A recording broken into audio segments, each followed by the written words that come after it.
ஜெபம் செய்வோம். அன்பும் இரக்கமுள்ள பரலோக பிதாவே, மன மகிழ்ச்சியான இந்த காலை வேளைக்காக நன்றியோடு ஸ்தோத்திரிக்கிறோம். காலைதோறும் நீ கிருபை புதிதாக இருக்கிறதுக்காக ஸ்தோத்திரம். இரவில் உண்டாகும் பயங்கரத்திற்கும் பகலில் பறக்கும் அம்புக்கும் இருளில் நடமாடும் கொள்ளை நோய்க்கும் மத்தியானத்தில் பழக்கும் சங்காரத்திற்கும் நீ பயப்படாதிருப்பாய் என்ற 91ஆம் சங்கீதத்தின்படியே என்னை காக்கிறவர் நீர் உறங்குறதும் இல்லை தூங்குறதும் இல்லையப்பா. இந்த வேளையிலும் கூட கர்த்தருடைய கிருபையினாலே இரக்கத்தினாலே தயவினாலே நாங்கள் உயிரோடு இருக்கிறோம். எங்கள் தீபம் அறியாதபடிக்கு நீர் காத்து வருகிற தயவுக்காக ஸ்தோத்திரம்.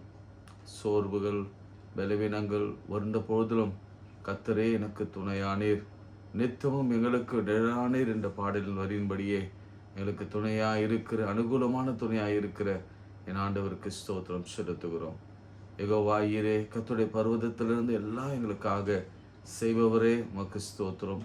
எபினேசரே, இம்மட்டும் உதவி செய்தவரே உமக்கு நாங்கள் நன்றி செலுத்துகிறோம்.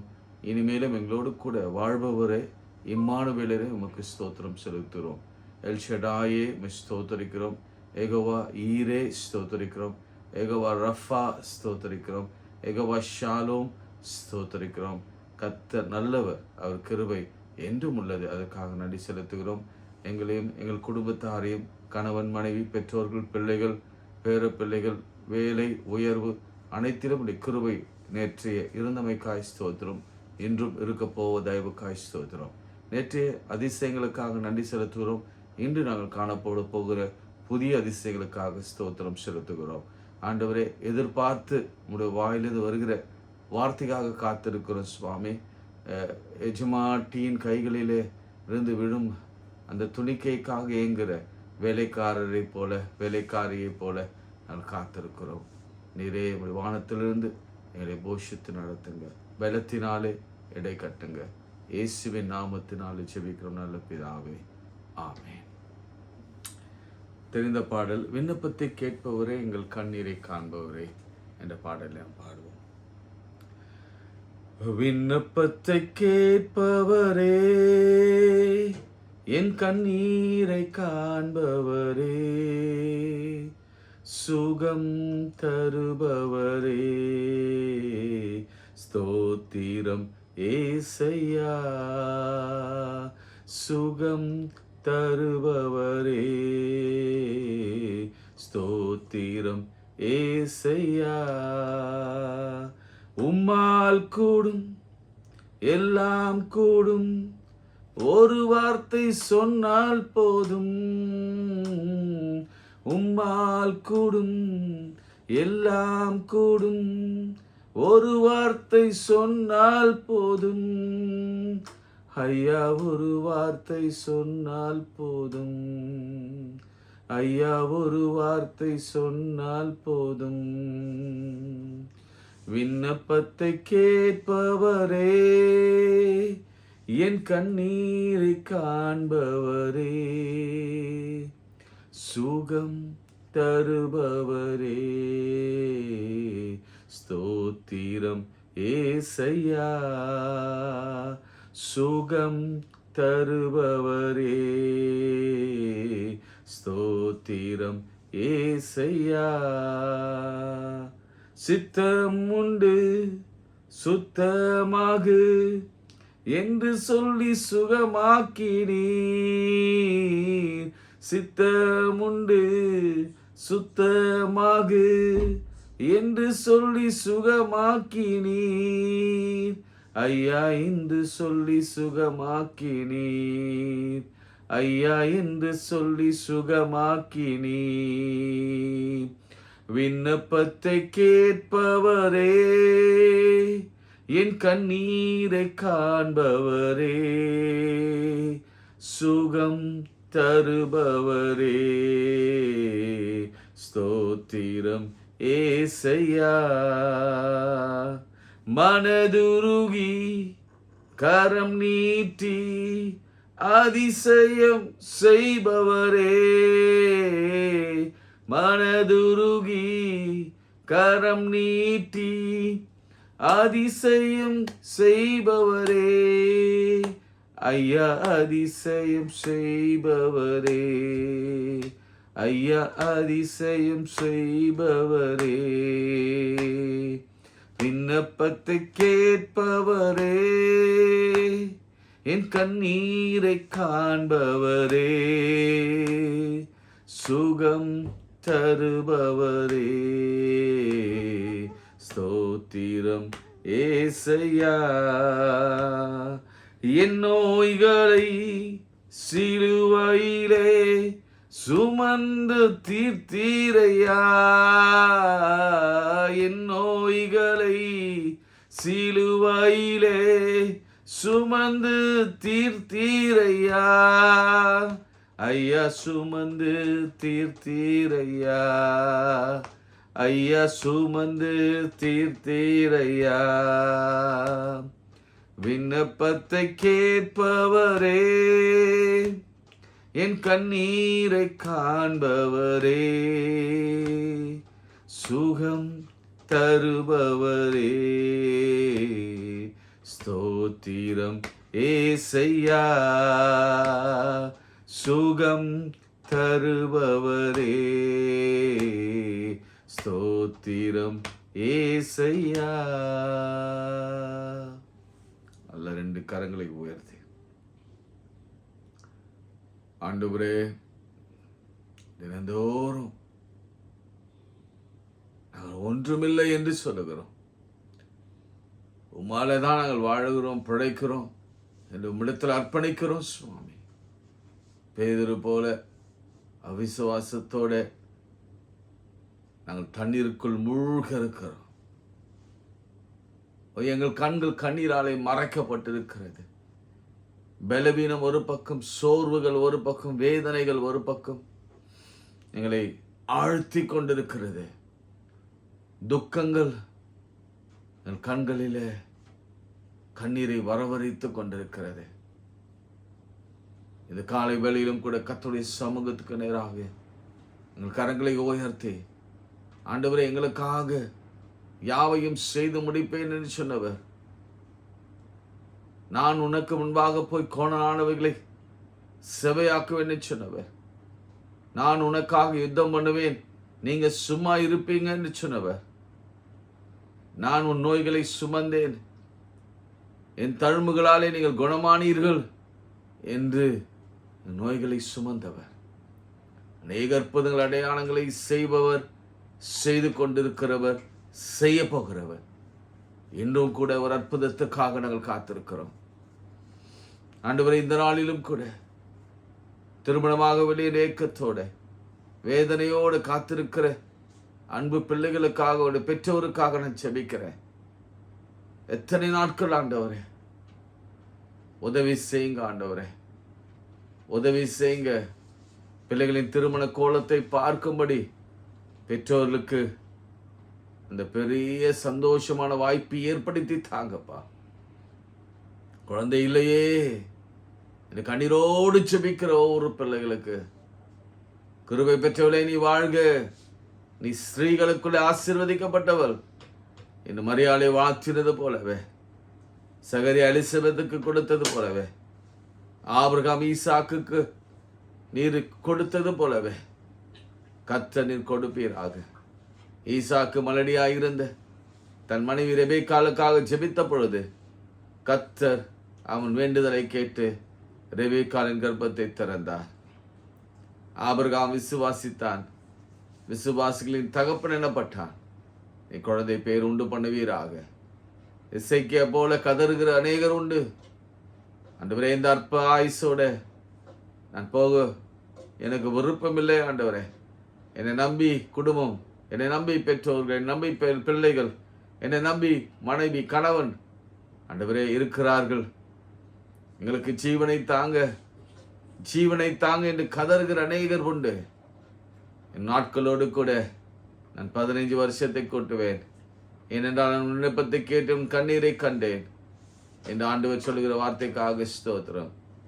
தான் பிள்ளைக்காக அழுதுகிற தாயே, ஆகாரின் கண்ணீரை திறந்து கண்ணீரை பார்த்து பிள்ளையின் அழுகுழலை கேட்டு அவ இருக்கிற இடத்திலே நீரூற்றை தோன்ற பண்ணி இருவரையும் சந்தோஷமாய் நீர் மாற்றின அதே அற்புதத்தை வாழ்க்கையிலே பிள்ளைகள் வாழ்க்கையிலே செய்வீராக.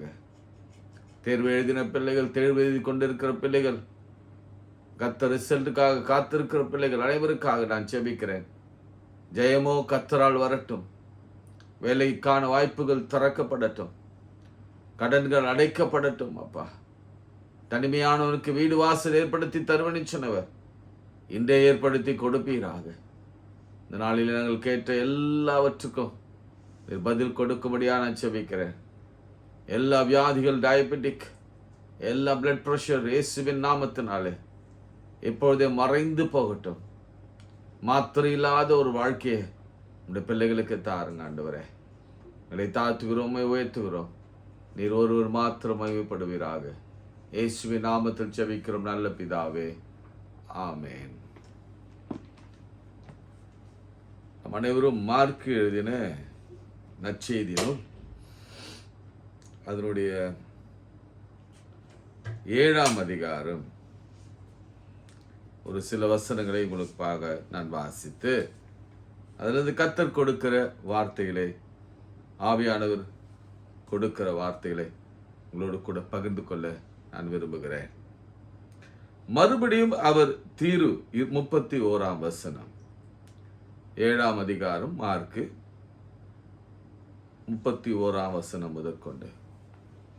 மறுபடியும் அவர் தீரு சீதோன் பட்டணங்களின் எல்லைகளை விட்டு புறப்பட்டு தெக்கப்போலியின் எல்லைகளின் வழியாக கலிலேயா கடல் அருகே வந்தார்.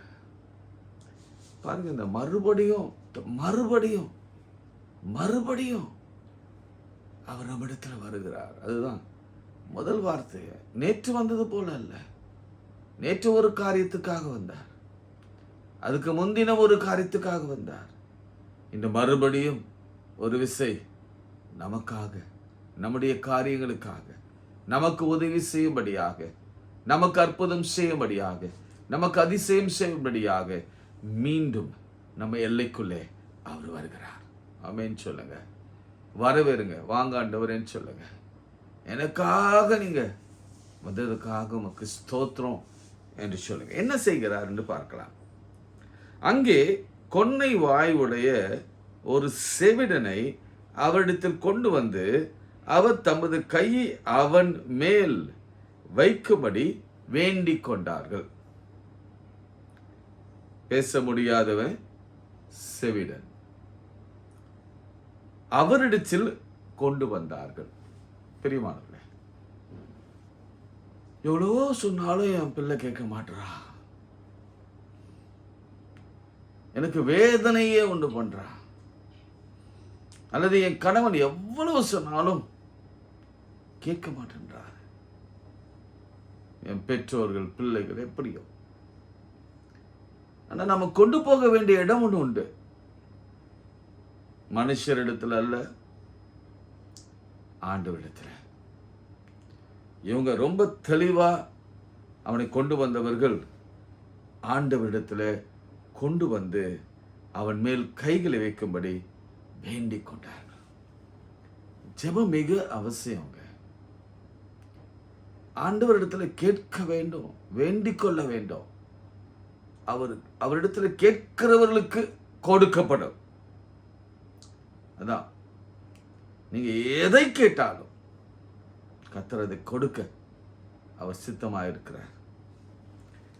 அடுத்து அப்பொழுது அவர் அவனை ஜனக்கூட்டத்தை விட்டு தனியே அழைத்து கொண்டு போய் தம்முடைய விரல்களை அவன் காதுகளில் வைத்து உமிழ்ந்து அவனுடைய நாவை தொட்டு வானத்தை அண்ணாந்து பார்த்து பெருமூச்சு விட்டு எப்பத்தா என்றார். அதற்கு திறக்கப்படுவாயாக என்று அர்த்தமாம். உடனே அவனுடைய செவிகள் திறக்கப்பட்டு அவனுடைய நாவின் கட்டும் அவிழ்ந்து அவன் செவையாய் பேசினான். இங்க நான் ஒரு காரியத்தை உங்களுக்கு ஒரு கேள்வியாக நான் வைக்க விரும்புகிறேன். நீங்க கொஞ்சம் யோசித்து பாருங்க. ஏன் ஆண்டவர் அவனை தனியே அழைத்து கொண்டு போக வேண்டும்? யோசித்து பாருங்க கொஞ்சம். ஏன் நிறைய பேர் கொண்டு வந்தாங்க. அவரிடத்தில் கொண்டு வந்தார்கள், வேண்டிக் கொண்டார்கள். அவர்கள் எல்லாரையும் அவர் ஒதுக்கி வைத்து நீங்க கவனிச்சீங்கன்னா உங்களுக்கு தெரியும், அவர் அவனை ஜனக்கூட்டத்தை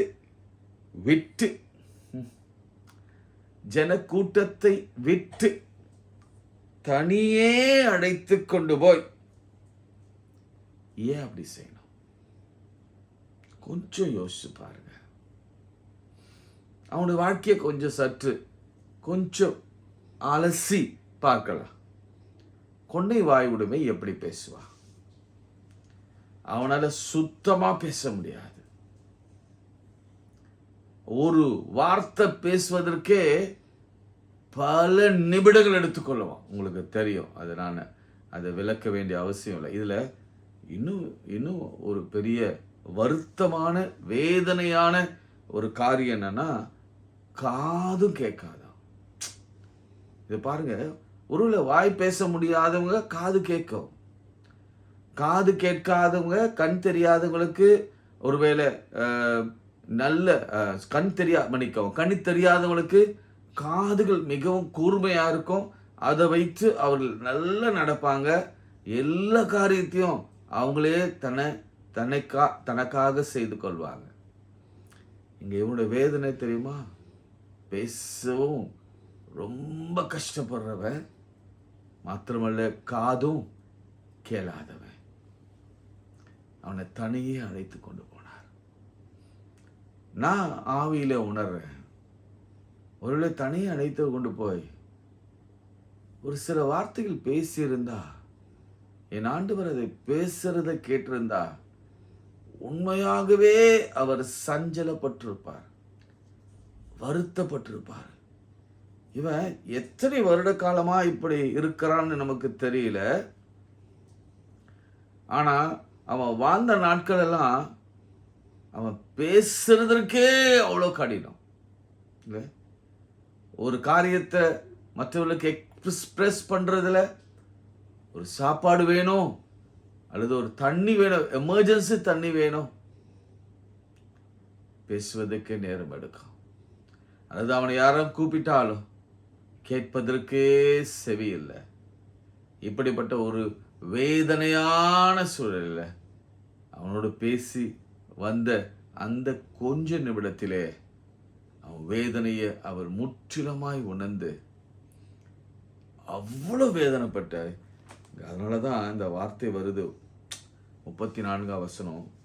அந்த கொஞ்ச நேரம் அவனோடு கூட பேசின அந்த நிமிடங்களில் அவருடைய ரிப்ளை, அவருடைய உணர்வு, அவருடைய ஃபீலிங், அவர் அவனை குறித்து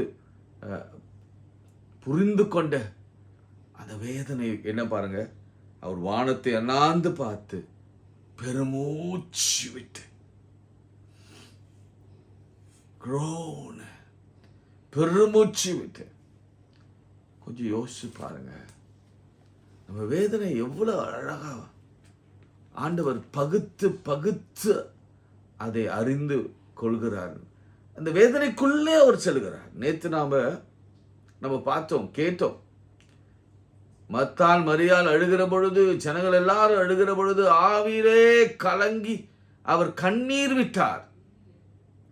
இப்பொழுது பாருங்க, இந்த ஒரு மனுஷனுடைய பேச்சு திறன் இல்லாததுனால, செவிகளும் கேட்க முடியாதனால், இவர் பேசியிருப்பார், அவன் கேட்டிருக்க முடியாது. இவர் சைகையில பேசியிருப்பார், அல்லது என்ன நடந்தது, எப்போது இருந்து நடந்தது என்றால் அதை சொல்வதற்கு கூட அவன் அவ்வளவு கடினத்தோட வாழ்க்கைய நடத்தினா என்பதை என் ஆண்டவர் புரிந்து கொண்டு அவர் பெருமூச்சு விட்டார். வானத்தை அண்ணாந்து பார்த்தார்.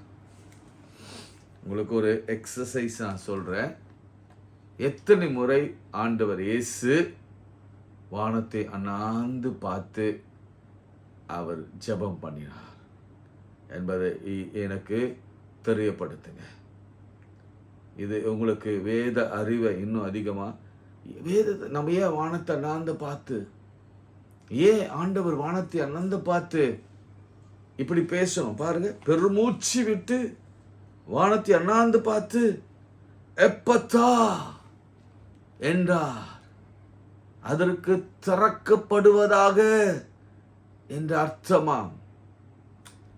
சரி, இந்த பெருமூச்சு வருவதற்கான காரணம், இந்த வார்த்தை வேற எங்க வருகிறது என்று தியானித்த பொழுது நம்மை காண்பித்து கொடுக்கிற ஒரு வசனத்தை உங்களுக்கு நான் காண்பித்து கொடுக்கிறேன். பாருங்க, நாம் படுகிற துயரம், கர்த்தர் ஆண்டவர் நம்முடைய அப்பா தகப்பன் அவர் எப்படி அதுக்கு ரியாக்ட் பண்ணார் என்று பார்க்கலாம். 2ஆம் அதிகாரம் யாத்திராகமம் அதனுடைய 24ஆம் வசனம். 2ஆம் அதிகாரம் வேகமா திருப்பி பாருங்க. தேவன் அவர்கள் பெருமூச்சியை கேட்டு தாம் ஆபிரகாமோடும் ஈசாக்கோடும் யாக்கோப்போடும் செய்த உடன்படிக்கை நினைவு கொண்டார். அடுத்த வசனம் சொல்லுது, தேவன் அவர்களை நினைத்தருளினார். அவர்கள் பெருமூச்சியை கேட்டு. யார்? இஸ்ரவேல் மக்கள். ஏன் பெருமூச்சு விடணும்? வாசிக்கிறேன் பாருங்க. 1ஆம் அதிகாரம் யாத்திராகமம் 13ஆம் வசனம். நான் வேகமா சொல்லிடுறேன், நீங்க தான் அதை ஆய்வு பண்ணோம். நாம் அதில் இருக்கிறோம், நம்ம அதுக்குள்ளதான் இருக்கிறோம். அவங்க பெருமூச்சு விடுகிறத போல நாமும் பல வேளைகளிலே பெருமூச்சு விடுகிறோம். வாசிக்கிறேன் பாருங்க. எகிப்தியர் இஸ்ரவேல் புத்திரரை கொடுமையாய் வேலை வாங்கினார்கள். எப்படியா? கொடுமையாய் வேலை வாங்கினார்கள். இந்த அனுபவத்துக்குள்ள யார் கடந்து போறீங்க? குரூயலா வேலை வாங்கினாங்களா? இன்னைக்கு இருக்கிற சமூகத்துல கொடுமை நிறைந்தவர்கள் மத்தியில நாம் வாழ்ந்து கொண்டிருக்கிறோம். இங்கெல்லாம் இரக்கம் கிடையாது, பரிவு கிடையாது, அன்பு கிடையாது. அன்பெல்லாம் தணிந்து போய் ரொம்ப வருஷங்கள் ஆச்சு. குரூலிட்டி, கொடுமையாய் நடத்தினார்கள். ரூத்லெஸ்லி. அது மாத்திரமல்ல பாருங்க, சாந்துக்கு அது நீங்க அதெல்லாம் வாசிருங்க. சாந்தும் செங்கலுமாகிய இவளை செய்யும் வேலையினாலும் வயலிலே செய்யும் சகலவித வேலையினாலும் அவர்கள் ஜீவனையும் கசப்பாக்கினார்கள். ஜீவனை கசப்பாக்குது என்ன தெரியுமா? நான் ஏன் வாழணும்?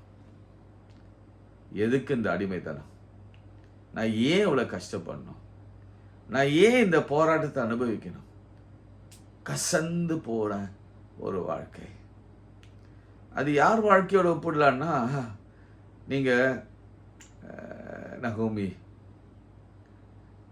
சொல்வாங்க, நான் நல்லா போனேன், இப்போ வெறுமையாய் திரும்பி வந்திருக்கிறேன், என்னை மாறாள் என்று அழைங்க. கணவனை இழந்து பிள்ளைகளை இழந்து தனி மரமா மருமகளோடு கூட சாப்பாட்டுக்கும் வழி இல்லாம வீடு இல்லாம வேதனையோடு கூட வந்த அந்த நிகழ்ச்சிய, அந்த கசப்ப, அந்த பிச்சிய, தாவீது அடிக்கடி பயன்படுத்துகிற அந்த வார்த்தை பிச்சு, கசப்பு. அது மாத்திரமல்ல, வாழ்க்கை முழுவதும் கசப்பாக்கினார்கள். நான் ஏன் வாழணும்? எலியா சொன்ன, அவ்வளவு பெரிய தீர்க்கதரிசி சொன்னான், போதும் ஆண்டவரே, என் ஜீவனை எடுத்துக்கொள்ளும்.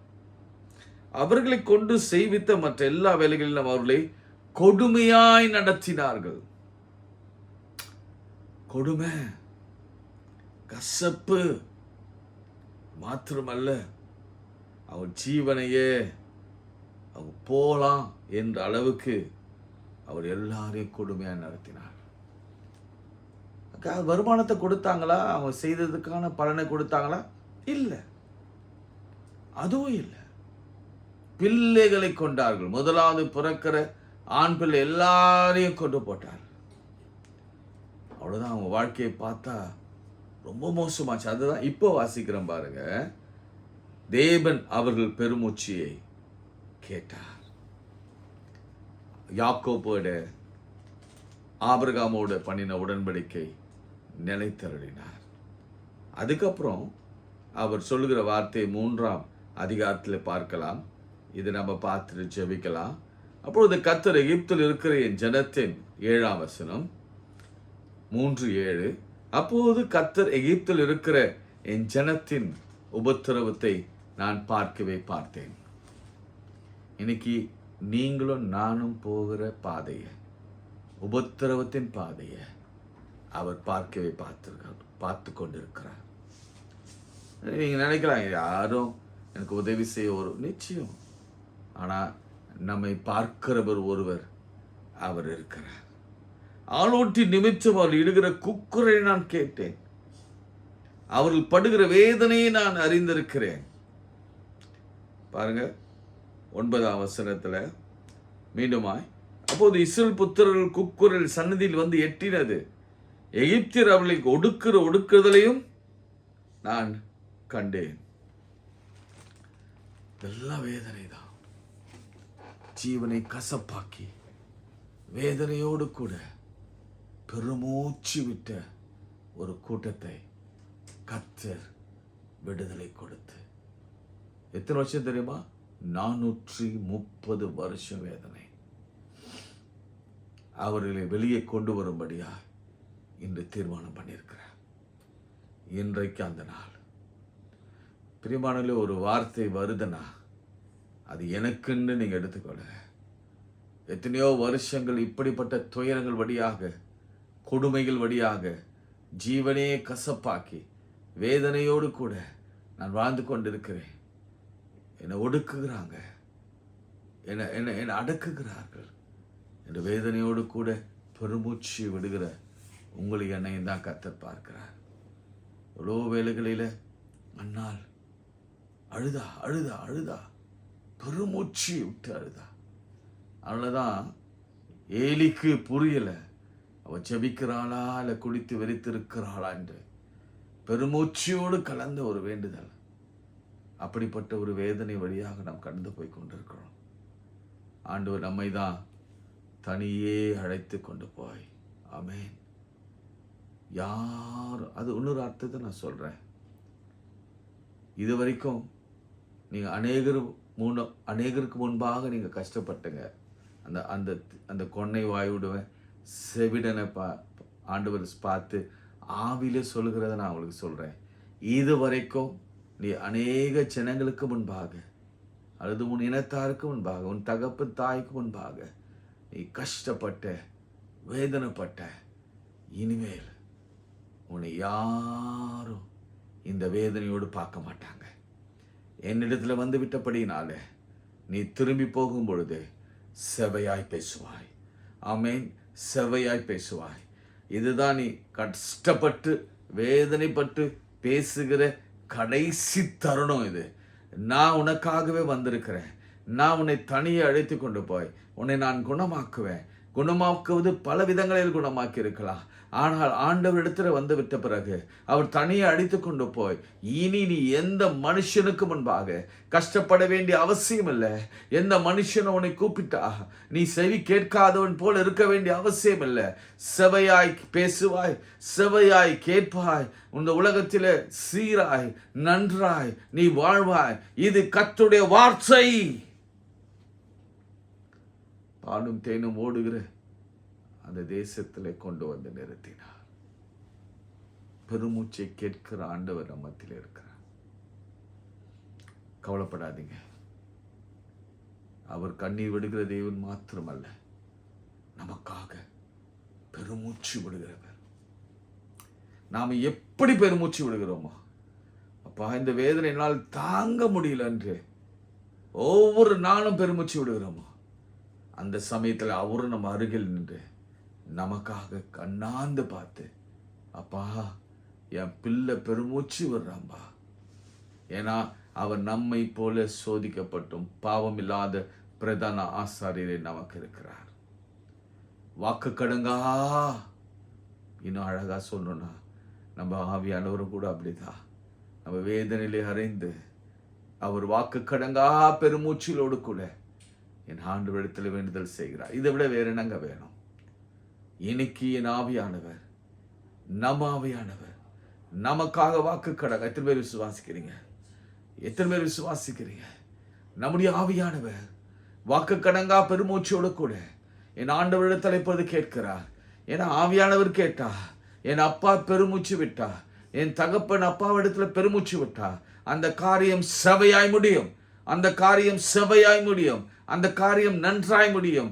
நாவின் கட்டுகள் அவிழ்க்கப்படும், செவியின் கட்டுகள் அவிழ்க்கப்படும், குடும்பத்தில் காணப்படுகிற எல்லா கட்டுகளும், வியாதியின் கட்டுகளும் அவிழ்க்கப்படும், சாப கட்டுகள் அவிழ்க்கப்படும். அவர் தனியே அடித்து கொண்டு போய்விட்டார். இனி நீ பழையவன் அல்ல, நீ புதியவனாக்கப்பட்டாய். திரும்பி வரும்பொழுது செவையாய் பேசுவாய், செவையாய் கேட்பாய், செவையாய் நடப்பாய். நீ மறுபடியும் பிறந்து விட்டாய். ஆண்டவர் செய்கையெல்லாம் ரொம்ப அதிசயமானதுங்க, அதிசயமானது. இன்று நடத்துவார். சோமன்லாமா, விசுவாசத்தோடு சோமனுங்க. நம்ம பெருமூச்சு விட்டாலும் நமக்காக பெருமூச்சு விடுகிற ஆண்டவர் ஒரு இருக்கிறார். நம் பெருமூச்சு விட்டு அழுது கொண்டிருந்தாலும் வாக்கு கடங்கா பெருமூச்சிகளோடு கூட நமக்காக ஜெபிக்கிற பரிசுத்த ஆவியானவர் இருக்கிறார். அதை கேட்கிற தகப்பன் இருக்கிறார். அவர் இன்றே நன்றே அவர் பதில் தருவார். இரக்கம் நிறைந்த ஆண்டவரே, நாங்கள் எல்லாரும் ஏக்கத்தோடு பெருமூச்சு விட்டு கொண்டிருக்கிறோம். எப்பொழுது தீரும், எப்பொழுது இது மாறும், எப்பொழுது இந்த துயரம் நீங்கும், எப்பொழுது இந்த கவலை, கண்ணீர், கஷ்டங்கள், இந்த சூழ்நிலை மாறும் என்று தினந்தோறும் வேண்டுதல் செய்கிறோம். எப்பொழுது அற்புதம் நடக்கும், எப்பொழுது எங்களுக்கு ஒரு பெரிய மாற்றம் உண்டாகும், எப்பொழுது தேர்ச்சி உண்டாகும், எப்பொழுது குழந்தை பிறக்கும், எப்பொழுது திருமணமாகும், எப்பொழுது வேலை கிடைக்கும், எப்பொழுது வீடு வாசல்கள் ஏற்படுத்தப்படும், எப்பொழுது எங்களுக்கு கடன் அடைக்கப்படும் என்று ஏக்கத்தோடு நாங்கள் காத்திருக்கிறோம். We are in the groaning spirit, Lord. கண்ணீரோடு இருக்கிறோம்ப்பா, சோர்ந்து போய் இருக்கிறோம். என்னால பேச முடியல, பலர் சொல்வதை கேட்க முடியல, வேதனை விளிம்பிலே நாங்கள் இருக்கிறோம். உதவி செய்யுங்க ஆண்டவரே. இன்று ஒரு அற்புதம் செய்யுங்க. இன்று உங்களுடைய பிள்ளைகளுக்கு அற்புதம் செய்யுங்க. இந்த வார்த்தை கேட்கிற ஒவ்வொருக்கு அற்புதம் செய்யுங்க. நீர் அவர்களுக்காக பரிதபித்து பெருமூச்சு விட்டது என்று இவர்களுக்காக பெருமூச்சு விட்டு தனியே அழைத்து கொண்டு போய் அற்புதம் செய்யுங்க. இனி அந்த சங்கடங்கள் உலகத்திற்கு தெரிய போவதில்லை. நாங்கள் படுகிற துயரங்கள், வேதனைகள் எல்லாம் மாறி எங்களை கத்த சாட்சியாய் நிறுத்த போகிறார். இவனா, இவளா, இவர்களா, இவரா என்று பேசுகிற அளவுக்கு கர்த்தர் எங்களை சாட்சியா நிறுத்துவீராக. எங்களை தாழ்த்துகிறோம், உயர்த்துகிறோம். இன்று அநேக அற்புதங்களை செய்திருக்கிறேன். நம்முடைய பிள்ளைகள் நிறைய சாட்சிகள் எழுத போறாங்க, அநேகருக்கு சாட்சியாய் நிற்க போறாங்க. குடும்பங்களிலே காணப்படுகிற எல்லா தேவைகளையும் சந்திப்பீராக. நாங்கள் கேட்டது கொஞ்சம் தான். உன் பிள்ளைகள் எதுக்கெல்லாம் கேட்கிறாங்களோ அதுக்கெல்லாம் பதில் இன்று ஆமென் என்று இருக்கட்டும். மறுபடியும் ஒரு அற்புதம் செய்யுங்க. அதை இன்றே செய்யுங்க, அது நன்றே செய்யுங்க, அதை செவையாய் செய்து முடிங்க. சாட்சியாய் நாங்கள் நிற்க உதவி செய்யுங்க. எங்களை தாழ்த்தி உயர்த்தி ஜெபிக்கிறோம் நல்ல பிதாவே. ஆமென், ஆமென். நமது ஆண்டவராகிய இயேசு கிறிஸ்துவின் கிருபை, பிதாவாகிய தேவனுடைய அன்பு, பரிசுத்த ஆவியின் ஐக்கியம் நம் அனைவரோடும் மீண்டும் மீண்டும் சதாகால் நிலைத்திருப்பதாக. ஆமென். God bless you. God bless you.